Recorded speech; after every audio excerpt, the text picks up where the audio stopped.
Olá, criptomaníacos! O meu vídeo analisando o projeto da moeda Niobio Cash, que você pode ver aqui em cima, acabou gerando muita polêmica e repercussão, tanto entre os investidores da moeda quanto ao time ligado ao projeto.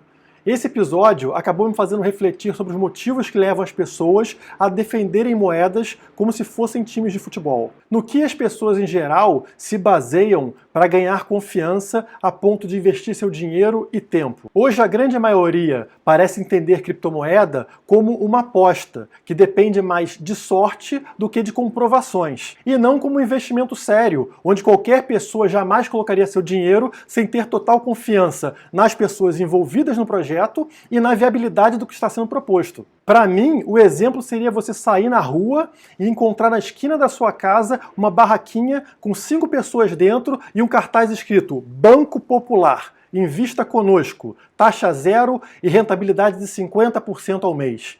Eu tenho certeza que antes de investir, no mínimo, você iria querer conhecer essas pessoas que estão na barraquinha, qual a experiência delas nesse ramo e o que é feito para possibilitar um retorno tão grande para você. No caso dos projetos ligados a criptomoedas, o cuidado deveria ser o mesmo. Tanto faz você entregar o seu dinheiro para um projeto de banco numa barraquinha de esquina, ou um projeto de moeda na internet. O seu dinheiro é o mesmo. Se você não consegue encontrar as respostas que você procura para um dos casos, não invista o dinheiro. Então, nesse vídeo, eu vou explicar quais são os critérios que eu uso para avaliar as criptomoedas. Mas antes disso, eu queria que você se inscrevesse no canal aqui embaixo, dá o seu like para ajudar a divulgar esse trabalho que eu faço. Então, para avaliação, eu divido geralmente em 4 grupos, tá? Projeto, time, hype ou divulgação e mercado. Dentro do primeiro grupo, que eu chamo de projeto, eu avalio os seguintes pontos. O primeiro é, qual é o problema que esse token ou essa moeda está resolvendo no mundo que a gente vive? Isso realmente é algo importante para uma grande parcela das pessoas? Porque é isso. Um projeto tem que ter um propósito. Não adianta você criar uma moeda sem nenhum sentido, ou um projeto que não é relevante para o mundo que a gente vive. Tem que ser algo que realmente afete muitas pessoas. É igual uma empresa. Você tem que analisar como se fosse uma empresa. O que essa empresa entrega? O produto dela realmente gera uma demanda no mercado? As pessoas têm vontade de comprar aquele serviço ou aquele produto? O segundo ponto é a tecnologia. Esse projeto utiliza uma tecnologia mais moderna que os projetos existentes hoje? Qual é o diferencial dessa tecnologia com relação ao que o mercado já oferece? Porque não adianta você fazer mais do mesmo. As pessoas já estão usando uma tecnologia e você, para alguém sair dessa tecnologia e partir para outra, tem que ter um sentido, tem que ter um porquê. Então, é importante que seja uma tecnologia superior ao ponto de fazer as pessoas migrarem de uma criptomoeda para outra. Depois eu analiso o roadmap, que é o cronograma do projeto, para verificar quando ocorrerão as principais entregas do projeto. Então você tem que avaliar quais são e quando acontecem os principais marcos de um projeto. O que eu quero dizer com isso? O projeto começa, nasceu. A partir de quanto tempo ele vai fazer uma primeira entrega importante que valorize a moeda? Por exemplo, começou uma criptomoeda, ela vai ter que lançar uma carteira para as pessoas guardarem essa criptomoeda. Quando vai ser esse lançamento? Vai ser daqui a 1 mês, 3 meses ou daqui a 1 ano? Esse é um primeiro ponto. Se for muito distante, por que você vai investir agora se isso vai ser só especulação até um lançamento de uma carteira? Isso pode ser muito arriscado para você. Então você precisa de marcos importantes no curto prazo, médio prazo e longo prazo. Isso tem que estar bem definido no projeto. E não só com relação à carteira, mas, por exemplo, você está falando de uma blockchain, ela vai ter que ter uma rede. O lançamento da rede de testes vai acontecer quando? E o lançamento da rede principal com todas as funcionalidades, quando é que acontece?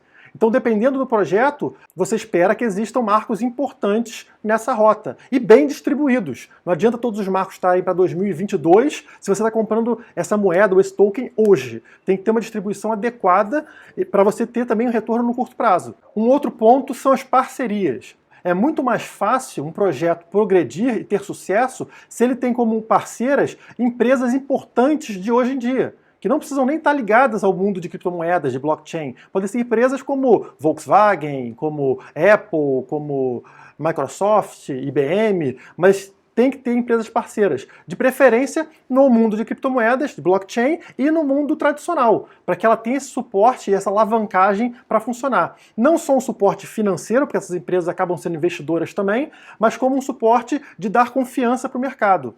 E o último ponto importante que eu avalio é a questão da privacidade. Ou seja, esse projeto permite o anonimato dos investidores, evitando punição ou cobrança por parte dos governos, porque ninguém quer investir numa criptomoeda ou num token que amanhã vem o governo brasileiro, por exemplo, e vai e te cobra imposto porque ele sabe que você investiu naquilo, ou vai e te proíbe de ter aquela moeda, porque teve acesso a um relatório onde consta o seu nome, por exemplo. Então, é importante que as criptomoedas cada vez mais foquem em privacidade. Agora vamos passar para o segundo grande grupo da minha avaliação, que é time, o time do projeto. E o primeiro ponto que eu analiso é o tamanho do time. Ele é adequado aos desafios do projeto? Uma coisa é você ter um projeto que é simplesmente uma moeda para troca e tudo mais, um projeto simples. Outra coisa é um projeto que tem alguma função, alguma utilidade extra.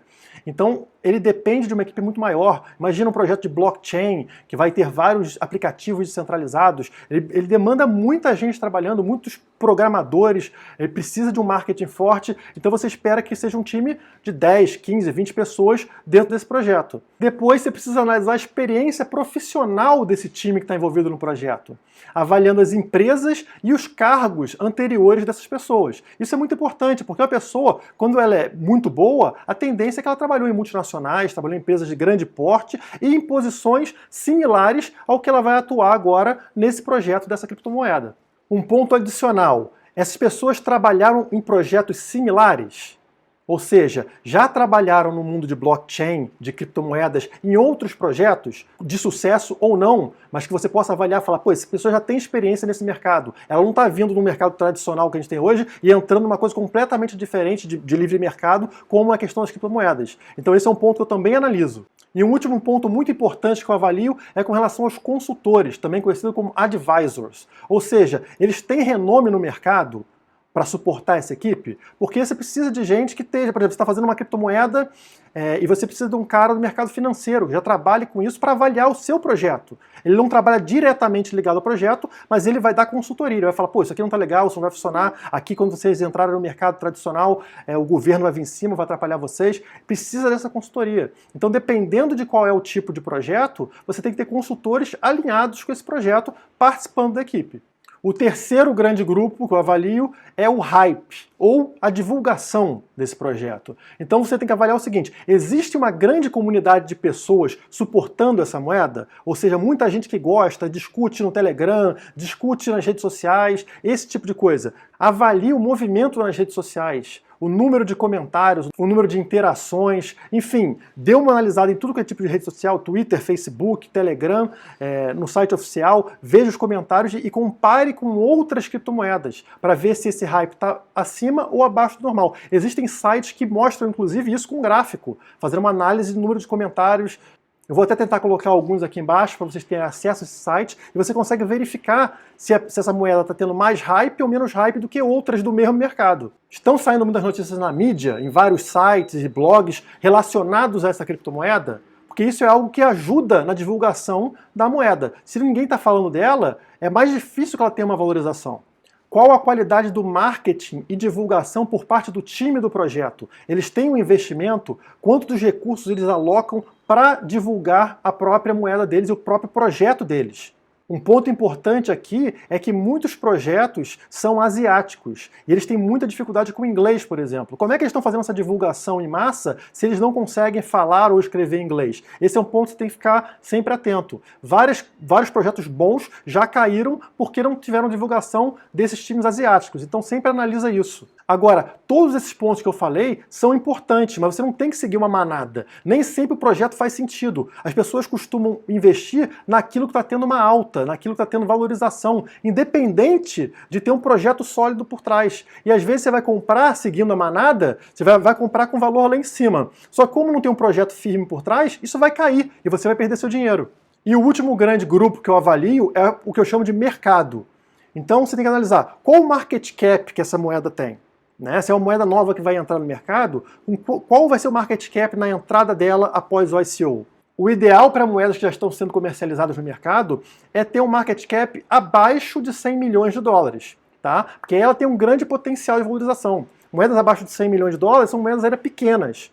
Mas você pode manter um foco em moedas que estão abaixo até 300 milhões de dólares. Acima disso, ela já teve uma valorização significativa e é mais difícil. Ou seja, ela não tem um potencial tão grande quanto uma moeda que tem um projeto bom e está em valor baixo. Note aqui que isso não tem nenhuma relação com o valor unitário da moeda. Se ela vale centavos ou se ela vale $1.000. Isso não importa a mínima, tá? Nem o número de moedas em circulação. O que vale é o market cap, ou seja, o valor da moeda multiplicado pela quantidade de moedas no mercado. É isso que você quer saber, que é o market cap, é o valor de mercado daquele projeto. Cuidado para não confundir. Foque sempre no market cap, jamais no valorzinho da moeda ou na quantidade de moeda no mercado. Você consegue verificar o market cap de cada moeda num site chamado CoinMarketCap. Tá? Você acessa e tem todas as moedas, você consegue verificar o market cap dela e faça essa avaliação. Você vai ver que existem criptomoedas que já estão na casa dos bilhões de dólares, essas já foram muito valorizadas e é mais difícil ter uma valorização significativa. E tem outras que estão ali na casa dos poucos milhões de dólares e é nessa que você tem que focar se você quer ter uma valorização muito grande. Depois, faça a comparação do market cap da moeda que você está verificando contra as concorrentes dela, que já estão consolidadas no mercado. Isso vai te dar uma ideia do potencial de valorização da sua moeda. Como exemplo, eu posso usar a Yggdrash, que eu fiz aqui um vídeo falando sobre o ICO que vai sair agora em breve. A Yggdrash, ela vai entrar no mercado com market cap de 40 milhões de dólares. É isso que ela quer arrecadar durante seu ICO, 40 milhões de dólares. E ela pode ser comparada a uma outra blockchain, por exemplo, chamada Cardano. A Cardano hoje tem um market cap de 6 bilhões de dólares, tá? Então a gente está comparando 40 milhões de dólares da Yggdrash com 6 bilhões de dólares da Cardano. Isso é uma diferença de 150 vezes. E esse é o potencial de valorização, 150 vezes. Essa moeda pode sair de 40 milhões e chegar, se tudo der certo, até 6 bilhões. E o seu dinheiro também multiplica 150 vezes. Então esse é o seu potencial de ganho, 150 vezes. Mesmo que ela não consiga isso tudo, que ela não dê tão certo, é provável que ela consiga pelo menos uma valorização de 10 vezes, 15 vezes. Isso já é excelente, né? Que outro investimento te dá um retorno de 10, 15 vezes o que você investiu? Então essa tem que ser a sua análise. Olha o potencial de valorização para você ver, esse é o máximo que eu posso chegar. Tá bom, mas se for o mínimo, mesmo assim pode me dar bastante dinheiro. Outro ponto que eu avalio é com relação ao bônus. Porque quando a moeda entra no mercado, as pessoas compram ela no início do ICO, ou seja, da oferta inicial de moeda, acabam ganhando geralmente uma bonificação. Ou seja, você comprou lá no início, você ganha 20% de bônus. Você vai receber 20% a mais de moeda por ter comprado no início. Depois 10%, depois 5%. Muitas moedas fazem isso. Isso é ruim, por quê? Essas pessoas que ganham bônus nas fases preliminares têm uma tendência maior de despejarem essas moedas assim que elas entrarem no mercado. Porque elas já lucraram bastante. Imagina, na hora que entra no mercado ela já lucrou pelo menos 20%. Geralmente isso acontece, a não ser que tenha uma despenque de valor, que é raro. Então ela falou o seguinte, já ganhei 20%, já vou vender um pouco. E despeja no mercado, baixando o valor da moeda.